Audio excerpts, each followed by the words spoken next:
Hola a todos, mi nombre es Emilio Martínez y estuve sirviendo en Ucrania desde el año 2015 hasta el año 2017. En el año 2016 conocí a la persona que hoy es mi esposa. También ella estuvo sirviendo en Ucrania y em, sí, ahora estamos viviendo en Estados Unidos, pero queríamos compartir un poco las preguntas que mandó Enzo para tratar de animar a las personas en cuanto a las misiones en Europa o en otras partes del mundo. El llamado a Ucrania, para mí especialmente, yo ya estaba viviendo en Inglaterra, en 4 años había vivido y ya sentía que Dios me estaba diciendo: tienes que irte a otro lado. Ya la iglesia a la que había ido a ayudar tenía mm, los lugares que faltaban ocupados. Y bueno, como ya estaba establecido el ministerio, así que sentía eso de Dios. Tenía dos lugares en mi corazón, uno era Finlandia y el otro era Ucrania. Fui a conocer Finlandia, a conocer iglesias, ver la situación. Dios cerró las puertas ahí y las abrió en Ucrania. No las abrió gigantemente, las abrió un poquito, no voy a entrar en detalles, pero me fui por ahí en fe. Y bueno, Dios trabajó en mi vida en Ucrania y también mostró su poder en la vida de las personas con las que estábamos trabajando. La segunda pregunta es: ¿cómo es la comunidad ucraniana y cómo nos recibieron? La comunidad ucraniana, lo voy a poner así, es como la comunidad argentina. No, realmente es difícil generalizar, se puede, pero es difícil porque cada persona es diferente y cada casa es diferente, ¿verdad? Como habrán visto en las noticias, Ucrania está dividido realmente en dos, podríamos decir. Una parte en la cual el idioma más usado es el ruso y la otra parte en la cual el idioma más usado es el ucraniano. Y entre las dos partes tienen grandes diferencias y realmente hoy se nota en el conflicto cuán importante es la herencia cultural de cada uno. La parte del este y sur de Ucrania es más soviética en cuanto a su forma de pensar, en cuanto a su forma obviamente de vivir, y en cuanto al idioma, justamente hablan ruso. Y la parte el centro y el oeste es más ucraniana, más europea, más liberal en cierta forma. A mí personalmente me abrieron las puertas de sus casas, de sus corazones y no sentí ningún momento sufrí discriminación, siendo que ahora uno de los factores por lo cual Rusia dice que está atacando a Ucrania es porque hay muchos nazis. Seguramente hay en algunos lados, como lo hay en Argentina, como lo hay en cualquier parte del mundo, pero yo nunca experimenté discriminación en ese sentido, ningún ataque físico, nada. La verdad que fueron muy abiertos. Yo siempre digo que la cultura ucraniana se parece mucho a la argentina. Es muy cálida, casi todos los jóvenes que conocimos con mi esposa tienen títulos, se quieren capacitar, quieren estudiar y terminan. Vemos jóvenes de 23, 24 años que ya tienen su título bajo el brazo y quieren progresar en la vida en ese sentido. La tercera pregunta es: ¿cuáles son las barreras, obstáculos culturales, idiomáticos para la predicación? Si hay alguna experiencia que nos quiera contar. Barreras culturales, como dije recién, está dividido en dos. Nosotros teníamos algunos amigos que se habían mudado. Nosotros vivimos en Kiev, la capital, lo cual es como Buenos Aires. Es una ciudad multicultural donde hay también personas de otras naciones, como por ejemplo yo y mi esposa estábamos viviendo ahí.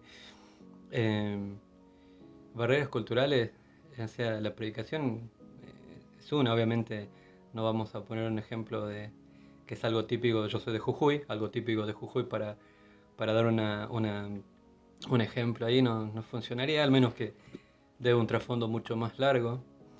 Yo sí predicaba en inglés y bueno, tenía un traductor para que traduzca en, en ruso o en ucraniano. Em, en cuanto a idiomáticos, bueno, nosotros estudiamos ruso, mi esposa lo entiende mucho mejor que yo. Yo, yo lo entiendo más escrito, mi esposa lo entiende más hablado y escuchado. Em, o sea, el idioma es una barrera obviamente, pero cuando uno quiere y cuando quiere comunicarse puede, realmente puede. Con varias personas, tenemos amigos que realmente uno puede decir, estos locos, ¿qué están hablando? ¿Qué están diciendo? Pero se puede. Nosotros hicimos incluso evangelismo, lo que se llama prediscipulado, haciendo sesiones de evangelismo, estudios bíblicos con chicos que no eran creyentes. Los hacíamos en inglés porque ese era el idioma común de todos, porque había gente de Irak, de Sudán, de Irán, de China. Entonces el inglés era el idioma que nos unía de alguna forma. Y con eso se puede. Por ahí puedo decir la barrera es cuando te hablan muy coloquialmente, como cuando alguien de barrio, por ejemplo en Jujuy o Buenos Aires, no sé, alguien de barrio te habla con su lunfardo, con su idioma, con su jerga, que si vos no sos de ese lugar realmente no lo entendés. Bueno, eso también pasa en Ucrania y cuando nos hablaban así, nosotros quedábamos mirándonos como, perdón, otra vez, otra vez, otra vez. Y venía tal vez otro ucraniano y nos traducía también en ruso, o en ucraniano, en ruso, y nos decía qué es lo que su amigo estaba diciendo. Eso sería una barrera. Um, Algo muy interesante sería el tema de el tratar con el sexo opuesto, tal vez. Para mí, como extranjero, me era mucho más fácil tratar con el sexo opuesto, que no es algo recomendable. Por eso lloraba a Dios que mande a alguien que pueda trabajar con mis amigas y ahí vino mi esposa, y la que soy mi esposa. Y bueno, le presenté a todas mis amigas y ella se puso en campaña a hacerse amiga de ellas y obviamente compartir el evangelio. Con los hombres por ahí me costó más realmente. Creo que sentía cierto rechazo. Eh, Algo que nos explicaron y algo que vimos es que ven al extranjero como alguien que viene a robarse las chicas en cierta forma. Que sí pasa, pero obviamente no son todos los extranjeros. Pero eso sí fue una barrera para mí personalmente para hacerme amigo con ucranianos varones. La última pregunta es cómo se actúa en la misión en tiempos de guerra.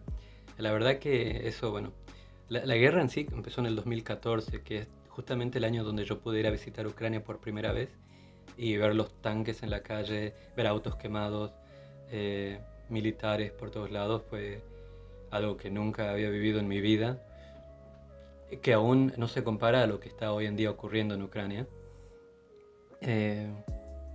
Tenemos amigos que estuvieron ahí y se tuvieron que ir.